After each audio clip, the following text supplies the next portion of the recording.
Uncle ఏం తెచ్చిండి చెప్పు అక్క. ఇడ్లీ దోశ. ఇగో మేము చిన్నప్పటి నుంచి అయితే ఈ అంకుల్ దగ్గరనే తీసుకుంటున్నాం. అంకుల్ హాయ్ చెప్పు, దూరం నుంచి పెట్టే. బాగానే అప్పటి నుంచి చేస్తాడు పాపం అంకుల్, కష్టపడతాడు. మేము ఇంతప్పటి నుంచి వీడున్నాడా అప్పటి నుంచి. ఈయనకి ఎన్ని సంవత్సరాలు ఉంటాయి?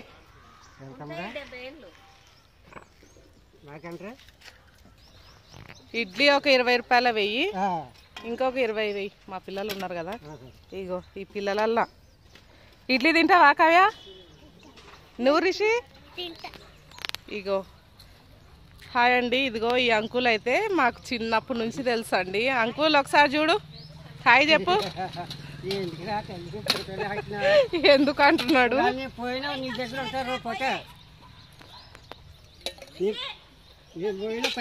పట్టుకో. ఇడ్లీ దోశ చట్నీ అయితే బాగుంటది అంకుల్ దగ్గర. ఇగో ఇడ్లీ దోశ అయితే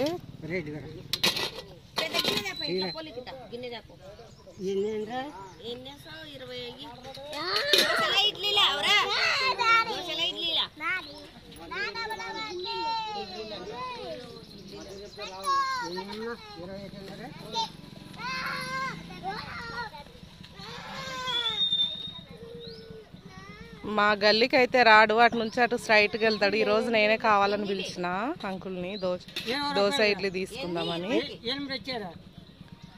20కి 8 దోశ ఎన్ని అంకుల్? 20కి దోశ 10 రూపాయలకు దోశనా? 2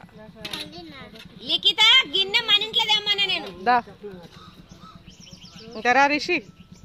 ఇగో 50 రూపాయలు తీసుకో అంకుల్, పట్టుకో గట్టిగా.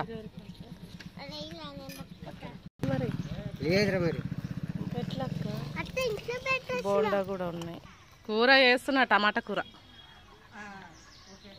మళ్ళీ మటన్ తెచ్చే పాటకల్లా లేట్ అవుతుంది కదా.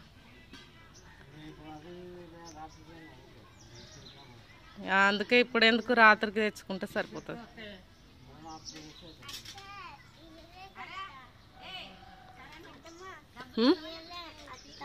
ప్లేటా? ఇగో ఇడ్లీ అయితే వేసినామండి, మా పిల్లలకి తలా 2 అయితే వేసినాము.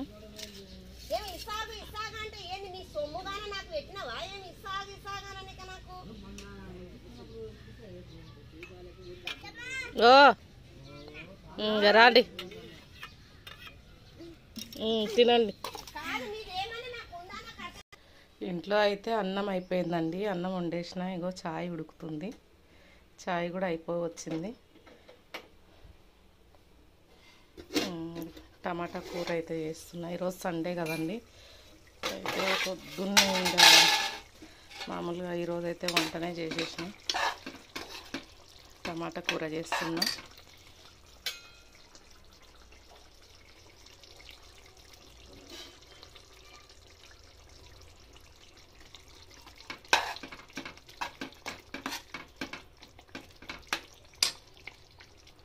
కొద్దిగా అయితే మసాలా అయితే వేసిన అండి, ఇంకా ఎక్కువ ఏం వేయను నేను. టమాటా కూర రెడీ. కొద్దిసేపు ఒక 5 నిమిషాలు ఉడకనిచ్చి దింపేస్తానండి. మీ ఇంట్లో వంటలు అయినాయా? ఈరోజు అయితే పనికైతే పోలేదండి నేను, ఎందుకంటే కడుపులో పనికి పోలేదు. కడుపులో అయితే బాగలేదండి, కడుపులో నొప్పిగా ఉంది, అందుకోసమే ఇంటి దగ్గరే ఉన్నా.